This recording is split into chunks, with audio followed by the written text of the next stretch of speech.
देखो, तो हमारी गौरा मैया और भोलेनाथ की छोटी मोटी नोकझोंक चलती रहती है। तो आज गौरा मैया ने कलयुग में आज घूमने के लिए आई गौरा मैया, तो उनने आके देखे, हाय राम, कितने कितने सुंदर सुंदर बाल रख रखे हैं लोगों ने, कैसे बढ़िया बढ़िया कपड़े पहन रखे हैं। एक हमारा ही भोले भंडारी है, यूं ही बैठो रे, बस समाधि लगा ले, बस बंगिया पी ले, बस अपने में मस्त है, हमसे ना पूछे हमारे मन की नेक भी बात।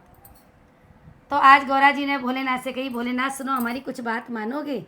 कुछ मान लो, देखो कैसा जमाना आ गया है, परिवर्तन होना चाहिए, जमाने के हिसाब से चलना चाहिए।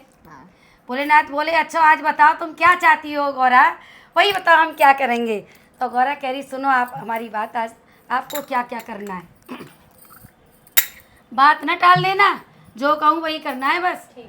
गौरा की बात मत टालो हमारे बोला, गौरा की बात मत टालो हमारे बोला,